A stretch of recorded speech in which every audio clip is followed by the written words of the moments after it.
योभन्दा पहिलो भिडियोमा चाहिँ हामीले यो माथिको सबै सिकिसकेको छु र के भन्दाखेरि स्वर वर्ण है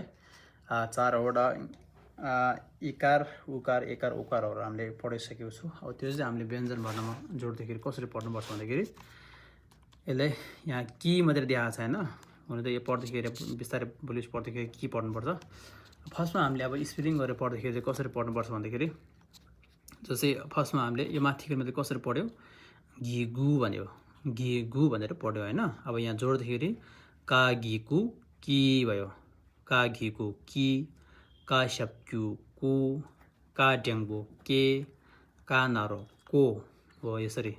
अनि फेरि खागीको खी खा शब्क्यु खु खा ड्याङ्बो खे खा नारो खो गागीको गी गा शब्क्यु गु गा ड्याङ्बो गे गा नारो go गागीको ङी nga shapkyu ngu nga dengbo nge nga naro ngo cha gi ko chi cha shapkyu chu cha dengbo che cha naro cho cha gi ko chi cha shapkyu chu cha dengbo che cha naro cho ani पढ्नु पर्यो हैन। अनि जा जी को जी जा shapkyu ju ja dengbo je ja naro jo ta gi ko ti ta shapkyu tu ta dengbo te ta naro to Pagi को P पा शब्क्यु पु पा ड्याङ्बो पे पा नारो पो फागी को फी फा शब्क्यु फु फा ड्याङ्बो फे फा नारो फो बागी को बी बा शब्क्यु बु बा ड्याङ्बो बे बा नारो बो मागी को मी मा शब्क्यु मु मा ड्याङ्बो मे मा नारो मो भन्ने यसरी पढ्नुपर्छ है।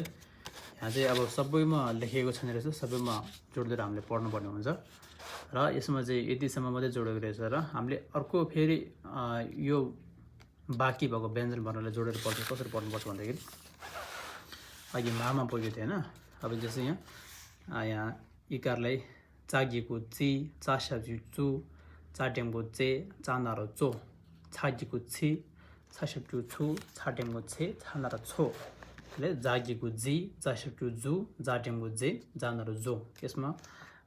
एकार हैन इकार एकार उकारहरू थप्दाखेरि यसरी पढ्नुपर्छ है। वागीको यी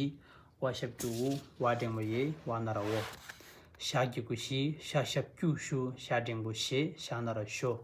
सागीको सी सा शब्क्यु सु सा ड्याङ्बो से सा नारो सो हागीको हि हा शब्क्यु हु हा ड्याङ्बो हे हा नारो हो यागीको यी या शब्क्यु यु या ड्याङ्बो ये या नारो यो रागीको रि रा शब्क्यु रु रा ड्याङ्बो रे रा नारो रो लागीको ली ला शब्क्यु लु ला ड्याङ्बो ले ला नारो लो शागीको सी शा शब्क्यु सु शा ड्याङ्बो से शा नारो शो सागीको सी सा शब्क्यु सु सा ड्याङ्बो से सा नारो सो हागीको हि हा शब्क्यु हु हा ड्याङ्बो हे हा नारो हो आगीको इ आ शब्क्यु उ आ ड्याङ्बो ए आ नारो ओ हो ये हामीले व्यञ्जन वर्णहरूलाई हामीले स्वर वर्ण जोडेर पढ्यो भने हो त्यसरी पढ्नुपर्छ। यसमा चाहिँ अब हामीले विशेष गरी अब यो आयो भने जस्तै हामीले इकार आयो भने हैन इकारलाई के भयो गिगु अनि उकारलाई शब्क्यु एकारलाई ड्याङ्बो ओकारलाई नारो भन्ने पढ्यो हैन। अब यो छासँग जोड्दाखेरि छा गिगु छि छा भयो अनि शब्क्यु लाउँदाखेरि छा शब्क्यु छु छा ड्याङ्बो छे छा नारो छो झा गिगु जी झा शब्क्यु जु झा ड्याङ्बो जे झा नारो जो भन्ने हो यसरी पढ्नुपर्ने हुन्छ। हामीले अब यसरी पढ्यो भने चाहिँ यो छिटो हामीले सम्झ्न सक्छ। अनि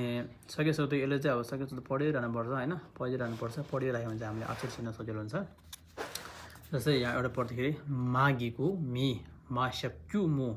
मा ड्याङ्बो मे मा नारा मो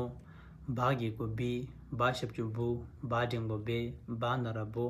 फागीको फी फा शब्क्यु फु फा ड्याङ्बो फे फा नारा पो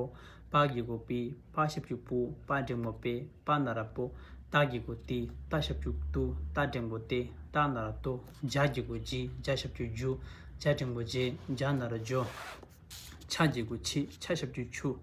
차데모체 차나라 초 짜지구지 짜십주추 짜딩구지 짜나라 초 나기공이 나십주무 나장몽이 나나랑고 가기고기 가십주구 가정모기 가나라고 카기고기 카십주쿠 가정모기 가나라코 가기고기 가십주구 가정모기 가나라को अब हामीले यसो पढ्दाखेरि चाहिँ अब धेरै पढ्यो कारणले चाहिँ बुकमा फारर आउन सकिन्छ तर हामीले आउँछ कि आउँदैन भने हामीले चेक गर्न चाहिँ यसरी बीचको पढ्नुपर्छ यस्तो क्या पाशप्क्युपु हैन झाड्यमको जे बानरबो हो यसरी हैन यसरी यो